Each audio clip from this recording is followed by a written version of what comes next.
Hello, all of you. Um, my name is Wil the Werewolf, and today I am again dipping into my army past to tell you a story of when I was in the army doing army things with army stuff. Woo! If you go down to the description, you will find there's lots of things that you can join me in. There's Twitter, there's Instagram, there is a Facebook group. So please go and join those. That would be wonderful. And you could also join in with those nice people who have already supported my podcast by going to the link in the thingy and buying me a drinky poos, which was good. Thank you.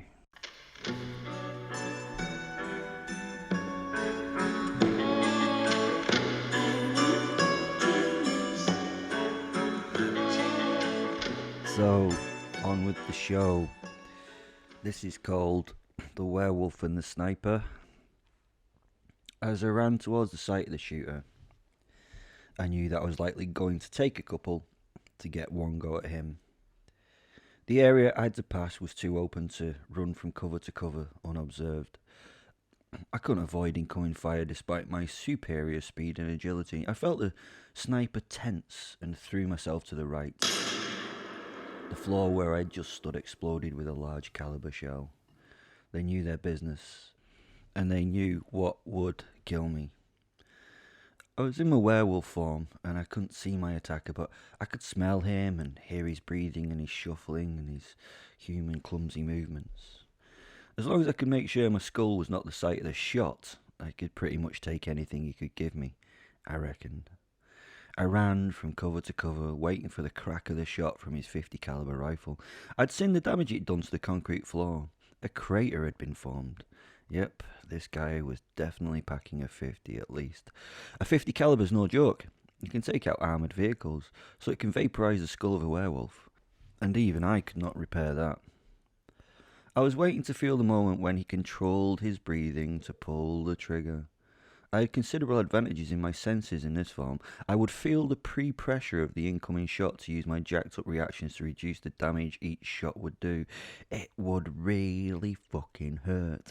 It would cause me super amounts of injury, but I would survive and repair and eventually get this person. He had held us all off, just by himself, for over an hour, taking out 2 of our team. Now the others hung back while I was sent to do the fucking up. We sadly hadn't got the modern weaponry to get him out of that little nest. We had to rely on the ancient weapons, teeth and fangs and shit. I was pinned down at this point with my back against a thick concrete wall as I waited. I sensed and listened to the sniper, his movements and his breathing. Leaving his position would mean he was not sighted or focused on me. That would be the moment that I moved. I heard the scrape of metal and a cough, so I moved, leaping over the wall and ran through the open, through what was once a building and now was, it was a demolished building. It had been a trick. This man knew exactly what he was doing.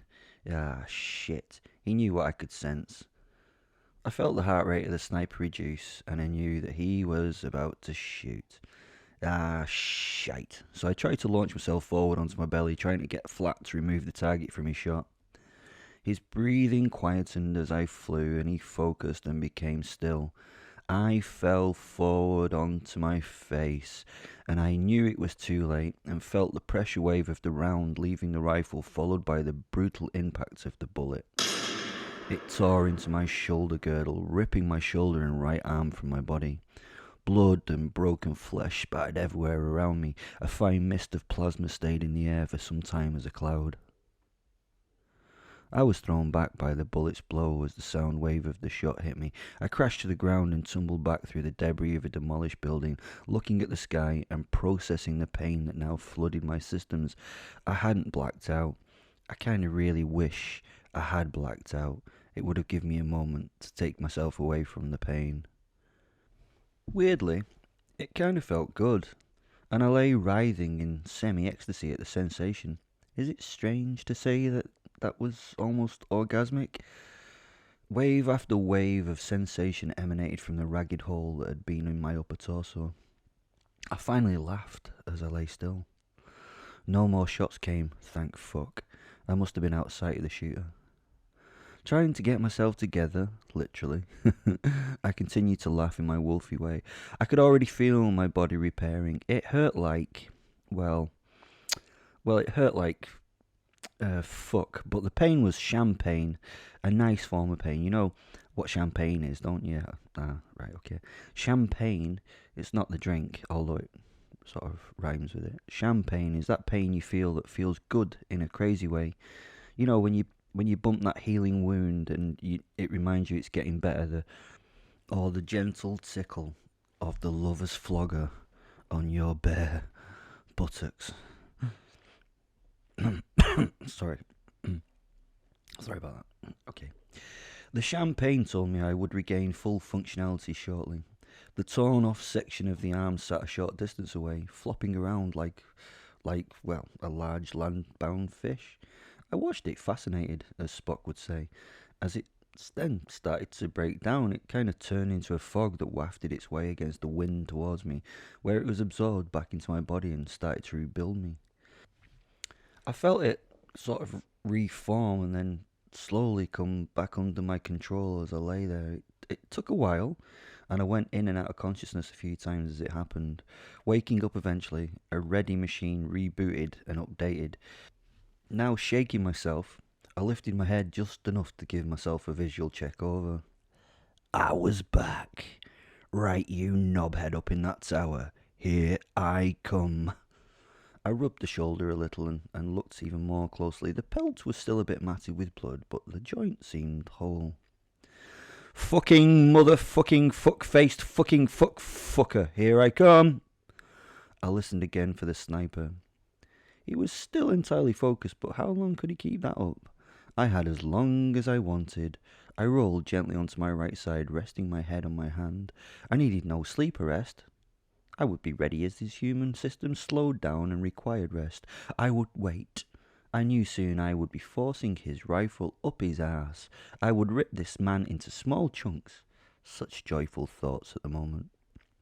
I relaxed a sequence of specific sphincters and urinated on the ground in front of me. As a werewolf, I could piss a real long way. I mean, urination could never be this impressive in my human form. It also gave me a moment to enjoy the boredom of the wait.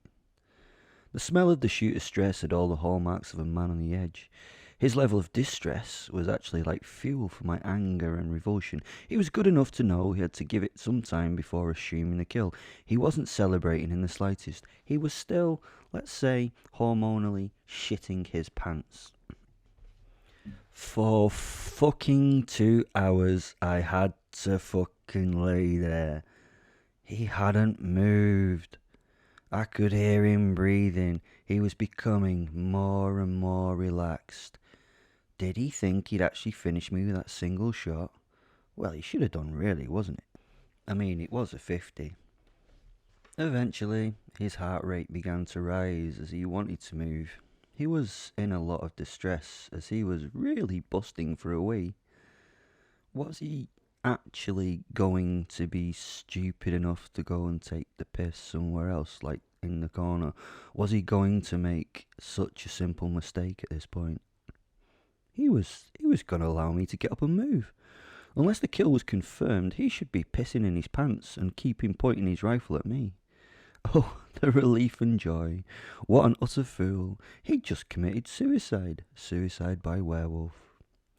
He only went and drained himself in the corner of the room. He fucking did. He was in a rush and I could sense all his muscles tense in his body trying to force the waste out. It was a long, long wee, and after he finished, he finally relaxed with an audible sigh. To which I gave my own sigh in response. Returning to his post and picking up the bottle of water from the window pane, he drank while looking out where I had been. He must have been able to make me out a wee bit before, because panic hit him like a wet fish. Slap. I was gone, and he had no clue where I was. Now it was my turn to play the psychological games that would fuck with his mind before I fucked him up completely. I wandered slowly to the back of the building, not stalking my prey, just bimbling along, happy in my head. He had made one mistake, and that would be all it took. I smiled my toothy grin as the concentrated urine smell got stronger. Pausing to pick up a random stone from the ground, I broke the silence by throwing it into the open space at the side of the building. This would hopefully wake him up. As it landed, he flinched, moving the rifle point at the open space that now echoed with the reflected sound waves of the brick that bounced along the floor. It was lucky that he had already relieved himself as his abdomen clenched with terror. He stunk of sweat. He stunk of fear as he realised that the wolf had moved. Well, probably moved. I could hear him now panic and fumble as he tried to take something from his kit. He struggled as he lost his fine motor skills to the dump of hormones in his system. I loved this shit, and he was now shitting his pants, as we say in England. The scared, silly sniper was trying to get prepared for me. At least he was a warrior and not a coward. He was ready to fight me, not quit. I returned to my human form and sent my posse up the bell tower stairs to find my prey and talk to my new friend. I started with a simple introduction. Hi, my name's Wil. I'm the werewolf you just shot. I know you probably thought that your big gun there killed me, and to be honest, if I had not been so quick to react, I now would have no head, and you would have been successful. However, I am afraid you did not hit me in the head. You hit me in the shoulder. Now that really hurt. What you have to deal with now is a pissed off psychotic creature who really wants to hurt you like you hurt me. I smiled as I sensed him, his building fear in his little human body. How are you doing up there? I asked him. By now, Fen was looking at the main man. I could see through the posit's eyes at what was going on, and we had a good internal giggle at this poor unfortunate bastard as he panicked nicely. He was now lying on his belly, facing the top of the stairway. He had a pistol in his hand, ready for any head to make itself evident above that top step. His huge, unwieldy rifle lay at his side, and he had 2 grenades and 2 spare clips to hand on the wooden floor. He was experienced and prepared. Wil, walked into the tower. To my utter delight, the stonework was only the surrounding walls of the building. The internal frame of stairs and floors was made of wooden beams and scaffolding. The fact that this poor little village could not afford the stone to build the internals made my life so much easier. I could almost huff, puff and blow this little piggy's house down. Hickory dickory dock, the mouse ran up the clock. The clock struck 1, the mouse fell down. I know it was childish. I sang the nursery rhyme as I went to my were form again and shook the supports at the tower's base, watching the guy through the posit's eyes as he shook and the fear grew in him. Hey little piggy, I see you've no insignia or any of that shit on your kit. Does that mean you're a mercenary or just someone does not care about you enough in the long term? I also see you are all alone. I can see the little pistol you have. Of course, I knew this from my posit and my other senses, but he did not know that, and now he knew I knew that he knew that I knew how many of him he was. Yeah, something like that. 1,000 ideas went through my head. Oh, this could be so cool. No, even better, this could be so hot. I could light this structure on fire, and he would burn up and fall from the sky like a veritable present from heaven, an angel cast from the god's realm to a fiery hell below. The artist in me was almost emotionally choked with creating that fiery moment. He was supposed to be the guardian angel of the retreating forces, yet would fail and be judged by me. Wow, beautiful.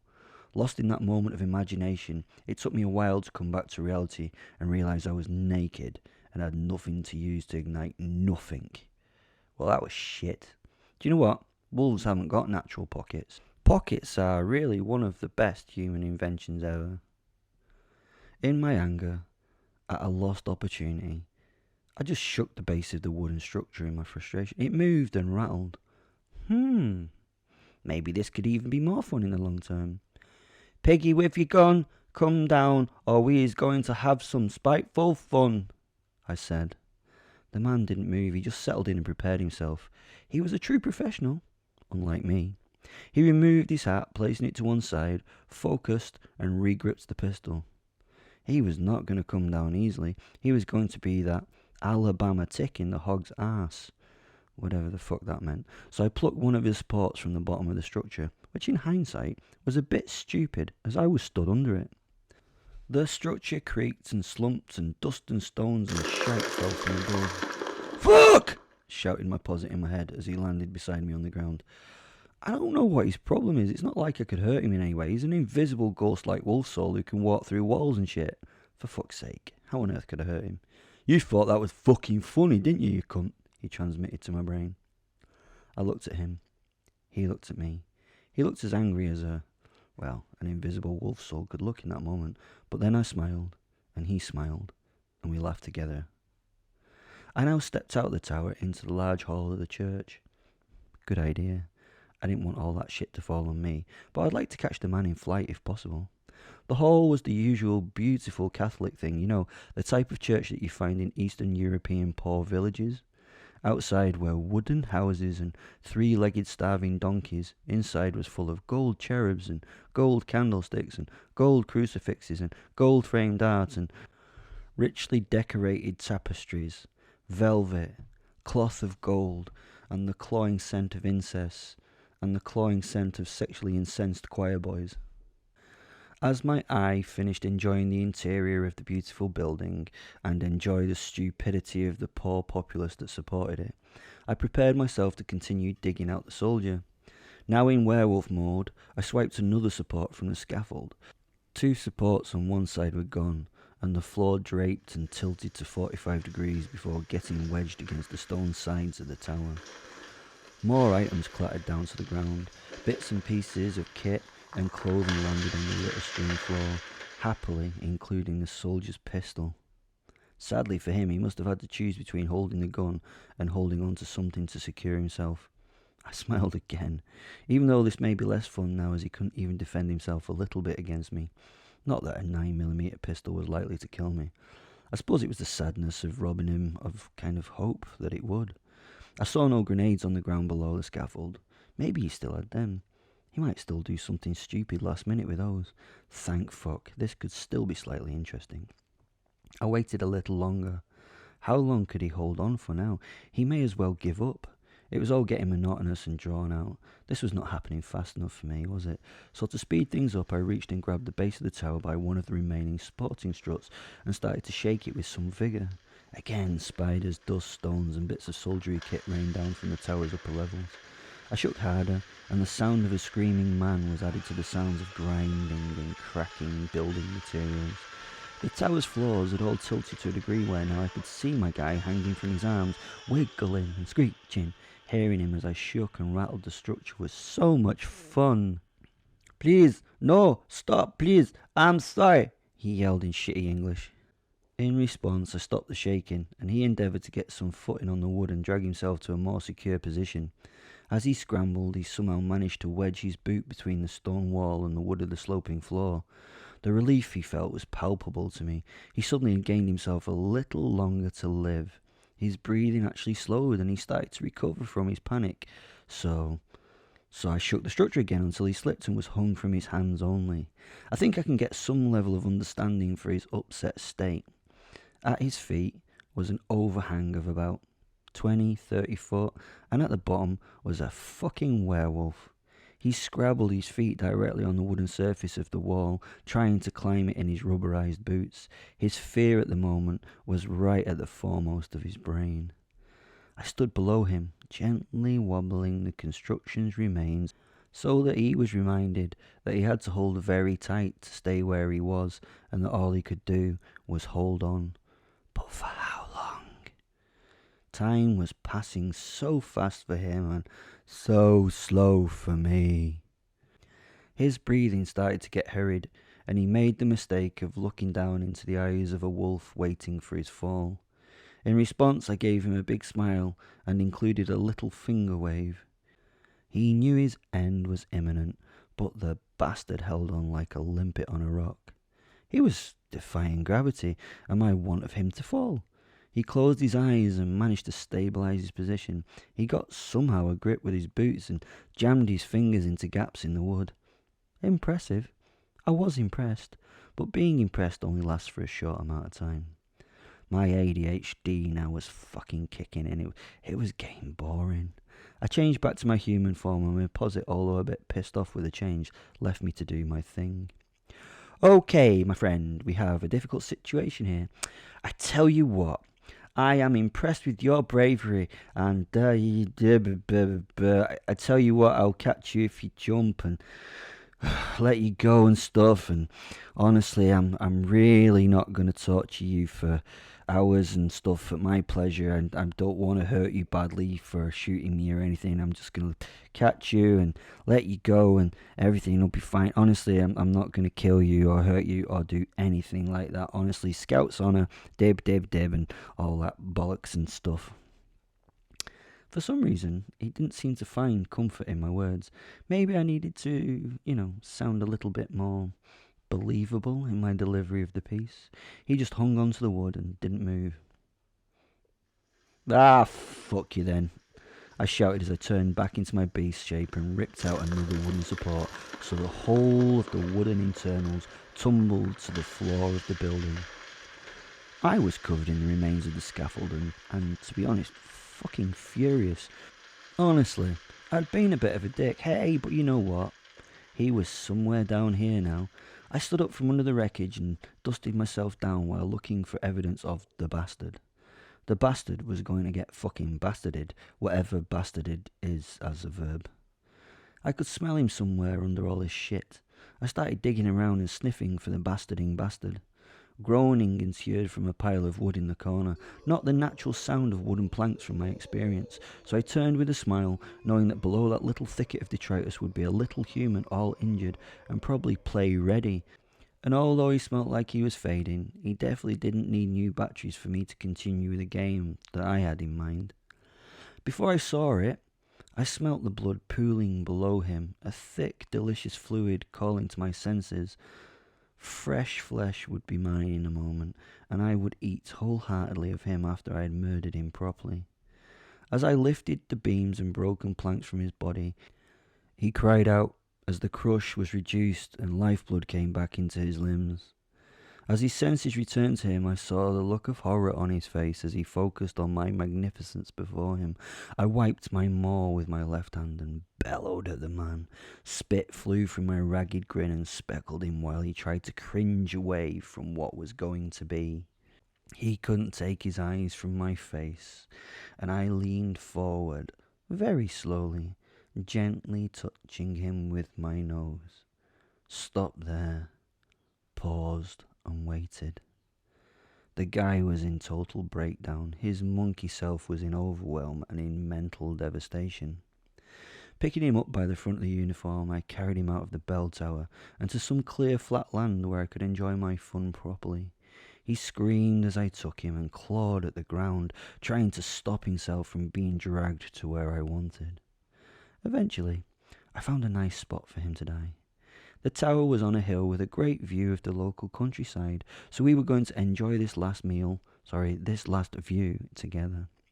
I lifted him high in the air, my hand holding his throat. I stared deep into his eyes. He fought his hands coming to my wrist, but could not do anything about the grip. Oh, how the little man fought and screamed, "Let me go! Let me go!" as I slowly added a little pressure to my squeeze. I was robbing his brain of the oxygenated blood it needed. There was a full-bodied panic going on now as he started to feel himself fade. The fight was still in him, but he had no way of releasing my grip. I just held him and watched him struggle and fail to win. At least this had been a fight. He could have actually taken my life, and now, for that, I was going to take his. He still shook slightly and scrabbled at me. I watched his eyes as the life went from them. His body gave less movement, closer to death, with each moment, and then gone. Once he was dead, I ruffled my hair with my other hand and decided what I was going to do. I would just eat him. I bit his head and skull deep and crushed the bones surrounding the delectable grey matter. The brains became available to my mouth, and I sucked at the contents and wolfed them down. Thanks for listening. Please go to the description to join the groups and shit and stuff and things. Yeah, love you. Bye.